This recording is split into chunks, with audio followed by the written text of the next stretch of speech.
NCP মূলত নির্বাচন উপলক্ষে আসলে এখনো কোনো রকম জোটের পরিকল্পনা তাদের নেই। যেই দলের কাজকর্ম আমাদের কাছে মনে হচ্ছে যে আসলে ঠিক যাচ্ছে না, বাংলাদেশের মানুষের বিপরীতের দিকে যাচ্ছে, সেক্ষেত্রে আমাদের ভয়েস সেক্ষেত্রে আমরা রেইজ করি। সালাউদ্দিন সাহেব যেটি বলেছেন, এই আমি যদি যেটি সুপারিশ করেছেন, সেখানে তিনি বলেছেন যে সংবিধান সংস্কার পরিষদের নাম একটি আইডিয়া যুক্ত করা হয়েছে, যে নির্বাচনটি হবে সেটি 9 মাস সংবিধান সংস্কার পরিষদ নামে কাজ করবে, তারপরে তারা করবে। তিনি বলছেন যে এটি নিয়ে কোনো আলোচনাই হয়নি কমিশনে, যে ঐকমত্য কমিশনে একটা বিষয় নিয়ে আলোচনাই হলো না। সেই বিষয়টা আপনারা ছিলেন আলোচনায়, সেই বিষয়টি কিভাবে তাহলে যুক্ত হয়ে গেল? সেটি একটি রাজনৈতিক দলের জন্য তো আসলে মানা কঠিন। না, ডেফিনেটলি মানে যেই সিদ্ধান্তগুলো আসুক না কেন, আমার মনে হয় যে প্রত্যেকটা রাজনৈতিক দলের মানে জানার রাইটটা আছে এবং সেই অনুসারেই আসলে এটা কার্যকর করা উচিত। তারপরও আসলে ঐক্যমত্য কমিশনের তো নিজস্ব কিছু ডিসিশন থাকবে।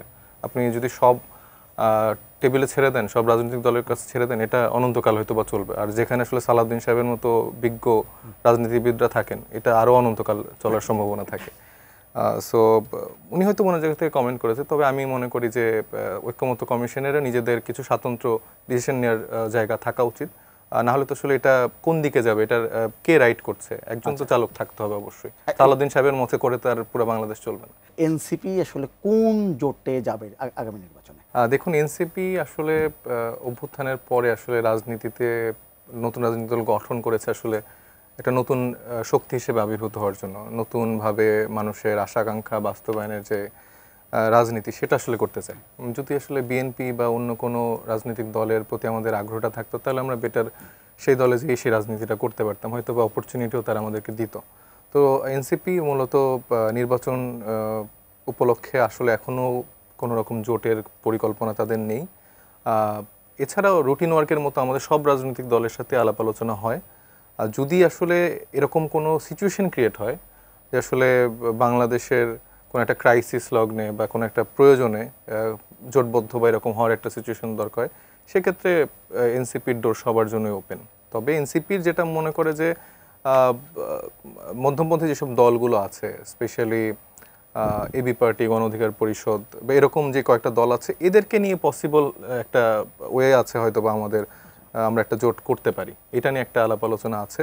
তবে পার্টিকুলারলি এনসিপি, বিএনপি বা জামাতের সাথে এখন পর্যন্ত যা সিদ্ধান্ত যাচ্ছে না।